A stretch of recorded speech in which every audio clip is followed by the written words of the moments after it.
sekali suara yang luar biasa buat Tuhan. Siap untuk terangi dunia. Come on, sing with me. Whoa, oh, oh, oh, oh, oh. Whoa, oh, oh, oh, oh, oh. Whoa, oh, oh, oh, oh, oh. Satu kali lagi.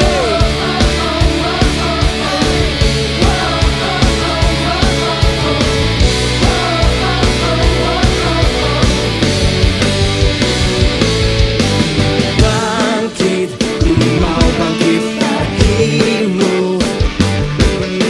Sinar dan memuliakanmu.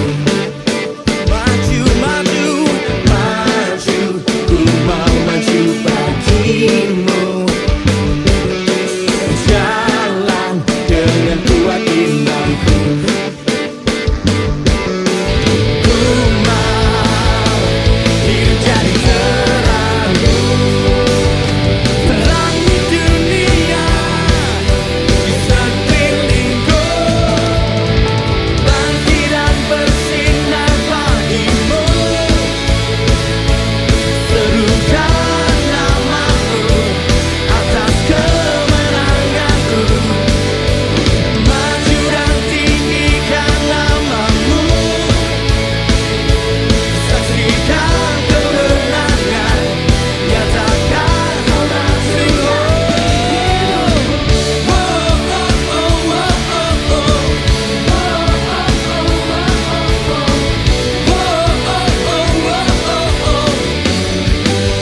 katakan bangkit, bangkit, ku mau bangkit bagimu.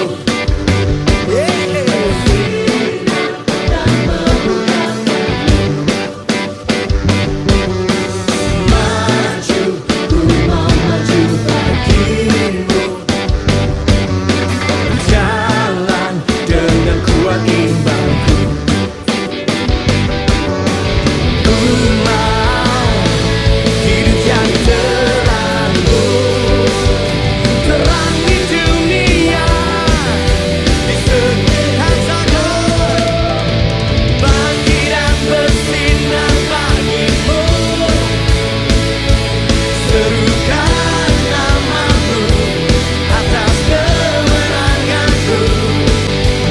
Maju dan tinggikan namamu. Saksikan kemenangan. Nyatakan kaulah Tuhan di hidupku.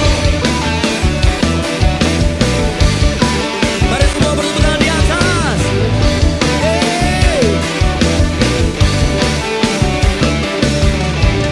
Bangkit dan bersinar bagimu. Serukan namamu atas kemenanganku. Maju dan tinggikan namamu. Saksikan kemenangan. Nyatakan kaulah Tuhan. Bangkit dan bersinar bagimu. Serukan namamu atas kemenanganku. Maju dan tinggikan namamu. Saksikan kemenangan. Nyatakan kaulah Tuhan.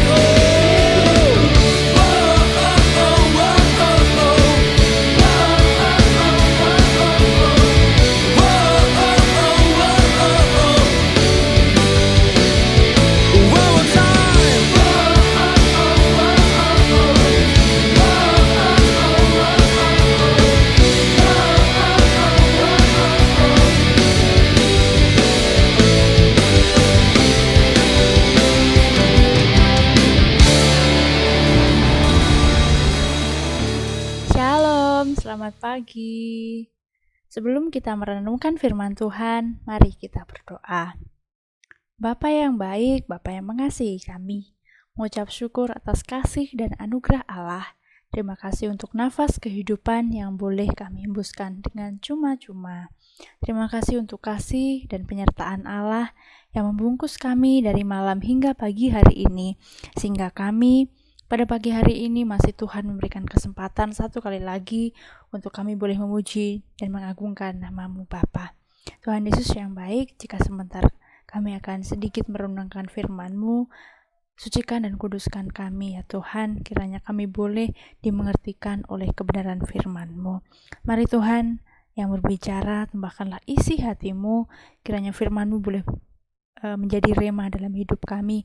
Persiapkan hati kami Tuhan seperti tanah yang subur yang siap ditanami oleh benih firman-Mu. Berkati hamba-Mu yang terbatas dalam berkata-kata, pakailah lidah bibir hamba-Mu supaya apa yang disampaikan tidak menyimpang dari kebenaran firman-Mu Tuhan. Hanya ini Tuhan, doa ucapan syukur kami alaskan di dalam tangan kuasa Yesus Kristus. Haleluya. Amin. Mari kita buka Alkitab kita di dalam Matius 5 ayat 11 hingga 16. Matius 5 ayat 11 sampai dengan ke-16. Ayat 11. Berbahagialah kamu jika karena aku kamu dicela dan dianiaya dan kepadamu difitnahkan segala yang jahat. Bersukacitalah dan berbahagialah karena upahmu besar di surga. Sebab demikian juga telah dianiaya nabi-nabi yang sebelum kamu. Ayat yang ke-13. Kamu adalah garam dunia. Jika garam itu menjadi tawar, dengan apakah ia diasinkan? Tidak ada lagi gunanya selain dibuang dan diinjak orang. Kamu adalah terang dunia. Kota yang terletak di atas gunung tidak mungkin tersembunyi. Lagi pula orang tidak menyalakan pelita lalu diletakkannya di bawah gantang, melainkan di atas kaki dian sehingga menerangi semua orang di dalam rumah itu. Ayat yang ke-16. Demikianlah hendaknya terangmu bercahaya di depan orang, supaya mereka melihat perbuatanmu yang baik dan memuliakan Bapamu yang di sorga. Renungan kita pada pagi hari ini, saya akan memberi tema garam dan terang yang berfungsi. Perikop ini berbicara tentang status orang-orang yang mengikut Kristus atau kita sebut orang Kristen. Setiap pengikut Kristus berstatus sebagai garam dan terang dunia. Pada ayat yang ke-13 dan 14 yang sudah kita baca. Sebagaimana Yesus berkata, kamu adalah garam dunia dan kamu adalah terang dunia. Artinya setiap orang Kristen, setiap orang percaya adalah garam dan terang dunia. Garam dan terang dunia ini dipakai oleh Tuhan Yesus sebagai metafora untuk menggambarkan fungsi orang Kristen untuk mempengaruhi dunia. Ada 3 karakteristik garam dan terang yang harus menjadi karakteristik orang Kristen untuk menjalankan fungsinya dalam dunia ini. Yang pertama adalah garam dan terang adalah kecil tetapi mampu memberi dampak kepada yang lebih banyak, besar atau luas. Garam dapat digunakan untuk mengasinkan atau mengawetkan makanan. Garam yang digunakan pun jumlahnya pasti lebih sedikit dibandingkan dengan makanan yang diasinkan atau diawetkan. Demikian juga dengan terang. Terang dari nyala lilin mampu menerangi sebuah ruangan yang ukurannya lebih besar daripada lilin tersebut. Belajar dari garam dan terang, sebenarnya keberadaan orang Kristen yang minoritas di negeri kita atau di masyarakat kita atau di lingkungan kita lebih berdampak di tengah masyarakat. Yang kedua, mengubah keadaan. Garam yang minoritas memiliki kekuatan untuk mengubah yang semula tawar menjadi asin.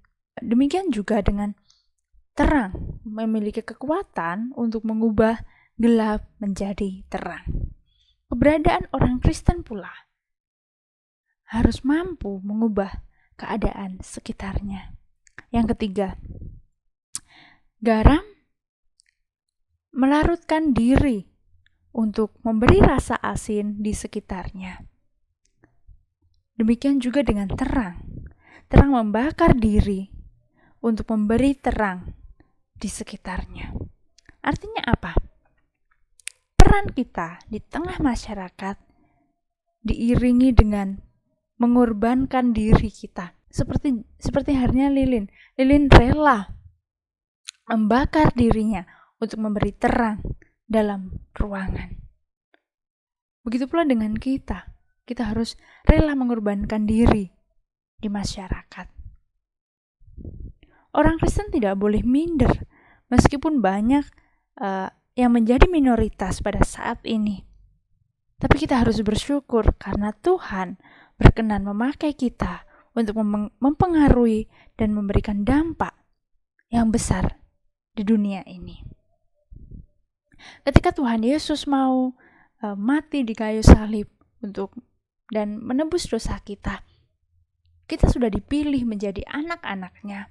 Mari kita tunjukkan meskipun kita minoritas, tapi saya yakin dan percaya tugas tanggung jawab kita untuk memberitakan firman, untuk percaya diri, mengikut Kristus pasti akan dilihat orang.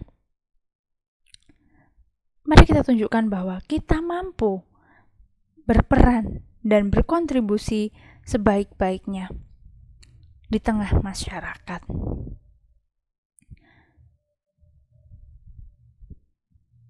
Dengan demikian, pikiran, perkataan, dan perbuatan kita harus menjadi berkat bagi banyak orang.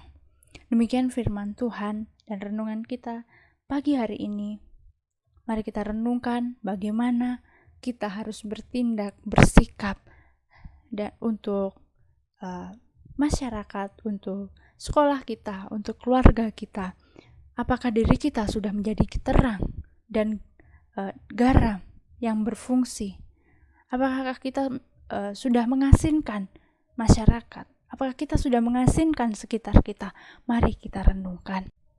Mari kita berdoa. Syukur kami haturkan kepadamu Bapa yang setia, Bapa yang peduli dengan kami. Terima kasih untuk firman-Mu Tuhan yang boleh kami renungkan pagi hari ini. Ajar kami Tuhan untuk boleh menjadi anak-anak-Mu yang dapat menjadi berkat untuk sesama kami. Mampukan kami untuk menjadi garam dan terang-Mu di sekitar kami Bapa. Mampukan kami untuk dapat berdampak untuk orang lain, bagi keluarga, sekolah, masyarakat, dan dimanapun Tuhan menempatkan kami. Ajar kami Tuhan untuk terus menjaga perkataan, perbuatan, tingkah laku, dan pikiran kami agar seturut dengan kehendak-Mu Tuhan. Mampukan kami untuk boleh menjadi serupa dengan-Mu Bapa. Tuhan Yesus yang baik, jika sebentar anak-anak-Mu ini Tuhan akan mengawali pembelajaran, mari Tuhan yang akan menolong anak-anak-Mu pagi hari ini Tuhan. Hingga selesai pembelajaran nanti, kiranya Allah terus mengaruniakan kepandaian, akal budi, daya ingat, semangat, dan motivasi yang benar dalam belajar. Kiranya Engkau juga yang memberkati Bapak Ibu Guru dalam mengajar Tuhan. Kiranya hanya nama-Mu saja yang boleh dipermuliakan dalam hidup kami. Hanya ini Tuhan, doa ucapan syukur kami. Haleluya. Amin.